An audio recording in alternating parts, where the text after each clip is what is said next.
ज़बरदस्त प्रॉपर्टी ढूंढ निकाला है और ये काफ़ी अच्छा मेंटेन इन्होंने किया हुआ है और ये पॉकेट फ्रेंडली भी है, काफ़ी अच्छे बजट में। मैं इनका गार्डनिंग एरिया दिखा दूँ, ये कॉमन एरिया है, यहाँ पे एक दो होटल और भी हैं और देखिए इन्होंने कितना अच्छा मेंटेन किया हुआ है।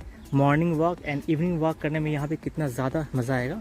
तो मैं यहाँ पे दो ऑप्शंस है, लाइक बिल्डिंग में जैसा आपको नॉर्मल होटल मिलता है वैसा आपको मिलेगा और सामने है इनका कॉटेज, दोनों तरफ, इस तरफ भी उस तरफ भी, दोनों तरफ है। तो मैं पहले इनका रिसेप्शन एरिया दिखाता हूँ। तो यहाँ पर मिल जाती है काफ़ी बड़ी सी रिसेप्शन एरिया एंड अब चलते हैं आपको दिखाते हैं रूम एंड कॉटेज।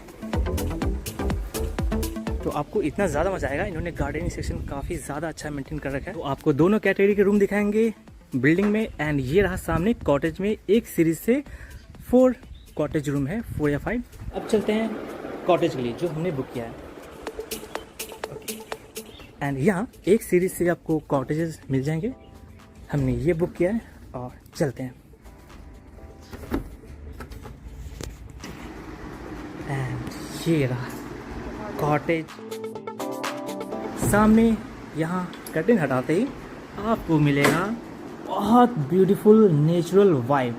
आप पहले इनके गार्डन देखें, कलरफुल गार्डन इन्होंने मेंटेन कर रखा है, वैरायटीज ऑफ फ्लावर्स है, मज़ेदार है।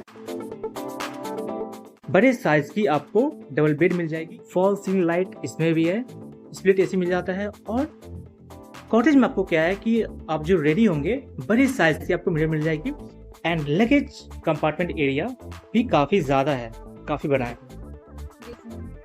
एंड अब मैं आपको दिखाता हूँ वॉशरूम।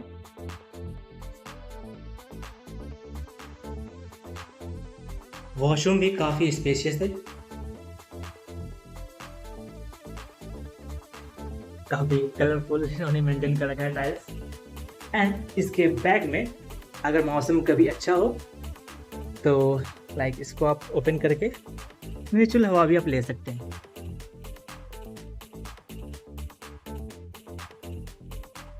एंड अब मैं आपको यहाँ का दिखाता हूँ 360 व्यू और साथ मिल जाता है इंटरटेनमेंट यूनिट।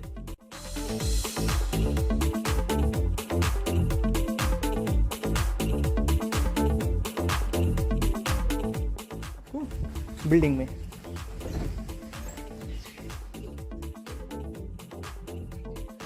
तो यहाँ आपको मिल जाती है काफ़ी अच्छी स्पेसेस है, double bed, I think king size की बेड है और आपको इंटरटेनमेंट यूनिट, स्प्लिट एसी मिल जाता है और बहुत बड़ी सी, जो कि आमतौर पर नॉर्मल किसी होटल में रहता नहीं है, कपबोर्ड एरिया। और ये साथ में आपको मेकअप एंड रेडी होने के लिए आपको यूनिट मिलता है।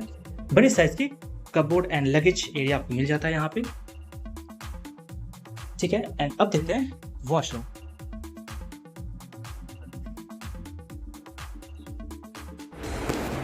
वॉशरूम में काफ़ी अच्छी उन्होंने स्टैंडर्ड साइज की फिटिंग लगा रखी है, मॉडर्न फिट है, छोटा इंस्टेंट गीजर है एंड वॉशरूम की साइज़ काफ़ी है, स्टैंडर्ड स्पेशियस है और ऊपर में फॉल सीलिंग भी दिया हुआ है, काफ़ी अच्छा आपको एम्बियंट देगा नाइट को। इसका नेम है होटल नेहा पैलेस। होटल की कॉन्टैक्ट डिटेल्स मैंने डिस्क्रिप्शन में दे दी है। तो चेक इन चेकआउट टाइम या प्राइसेस रिलेटेड कोई भी आपकी क्वेरी है तो आप कॉन्टैक्ट कर सकते हैं। हमारी टाइम में हमें कोई भी इशू नहीं आया था। हम 11 o'clock पहुंचे थे नील आइलैंड और हमने जाते ही चेक इन कर लिया था। इवन हमने जाने से पहले ही कॉन्टैक्ट कर लिया था सो दैट कि रूम्स अवेलेबल हो और क्लीन हो। तो आप भी ये फॉलो कर सकते हैं, जाने से पहले ही क्लियर रखें। हमने प्रीवियस बुकिंग ही की थी तो आप भी जाने से पहले या तो बुक कर सकते हैं या फिर अवेलेबल है तो आप डायरेक्टली जाके भी कर सकते हैं। और इसके बाद हम निकल गए थे नील आइलैंड को एक्सप्लोर करने। हमने ऑटो हायर किया था, कॉन्टैक्ट डिटेल्स आपको डिस्क्रिप्शन में मिल जाएगी। साथ ही अब हम आपको दिखाते हैं कि अगर आप इस होटल के पास रुक रहे हैं तो फूड की क्या सर्विस है और अगर आप प्योर वेज हैं तो प्योर वेज के क्या ऑप्शंस है। लक्ष्मणपुर बीच 1 से सनसेट देखने के बाद और रास्ते में आते हुए एक हमें मिला one and only pure veg restaurant. मैं आपको इनका नंबर भी दिखा रहा हूँ और ये मैं क्यों दिखा रहा हूँ क्योंकि एक तो वेज ऑप्शंस यहाँ पे कम है, मतलब काफ़ी कम है, बहुत लिमिटेड है।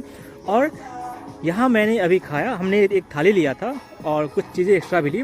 यहाँ पे मैंने देखा पोर्ट ब्लेयर एंड हैवलॉक के कंपेयर में जो वहाँ पे फूड का क्वालिटी एंड टेस्ट था, यहाँ पे मुझे बहुत ऑथेंटिकेट लगा, ऑर्गेनिक लगा और अलग ही टेस्ट था। स्पाइसेस बहुत ज़्यादा नहीं थे बट ऐसा लग रहा था कि जैसे घर का खाना खा रहे हो। मैं आपको यहाँ पे पहले इनका एम्बियंस देख ले, बहुत अच्छा इन्होंने मेंटेन कर रखा है। अंदर भी खा सकते हैं, बाहर भी खा सकते हैं विद म्यूजिक के साथ। एंड अब मैं आपको इनका मेन्यू कार्ड दिखाता हूँ। ये रहा इनका नंबर। आप एक बार इनका मेनू देख लें, आप पॉज करके देख सकते हैं।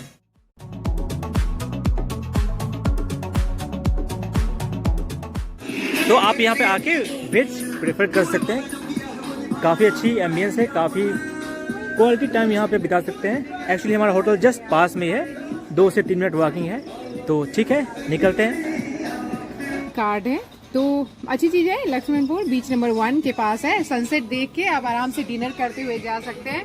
स्टाफ मेंबर्स बहुत अच्छे हैं यहाँ, हमें बहुत अच्छा लगा। ये भैया यहाँ पे पूरा मतलब मेन संभालते हैं, इनका नेचर हमें बहुत अच्छा लगा। और खाना जो बना के दिया उन्होंने, और ये शेफ सर ऐसे भी हैं, अच्छा बहुत अच्छा टेस्टी खाना था, बहुत मजा आया।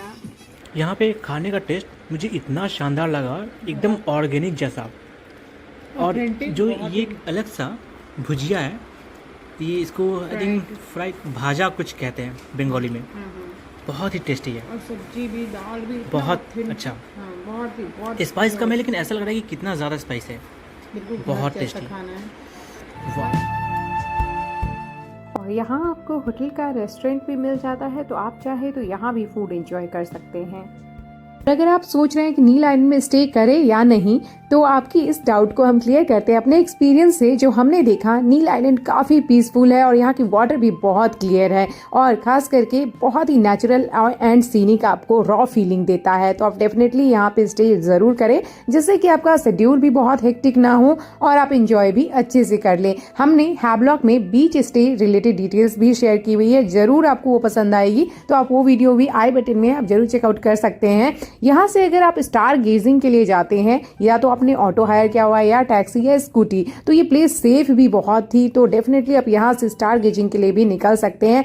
बहुत ही ज़्यादा सेफ और बहुत ही खूबसूरत ये प्लेस हमें लगी। अभी मैं आपको दिखाती हूँ नील आइलैंड में जहाँ हमने स्टे लिया है। बहुत ही सुंदर सा प्लेस है, कितना ब्यूटीफुली ये मेंटेन्ड है, सबसे ज़्यादा जो हमें अच्छी लग रही है। और अगर अंडमान के लिए, नील आइलैंड के लिए बताएं तो बहुत ही सुकून वाली प्लेस और बहुत ही अच्छे लोग, बहुत ज़्यादा। लोगों की तो जितनी तारीफ करें उतना कम है। जितने भी लोग हमें मिले अभी तक, सब भी बहुत अच्छे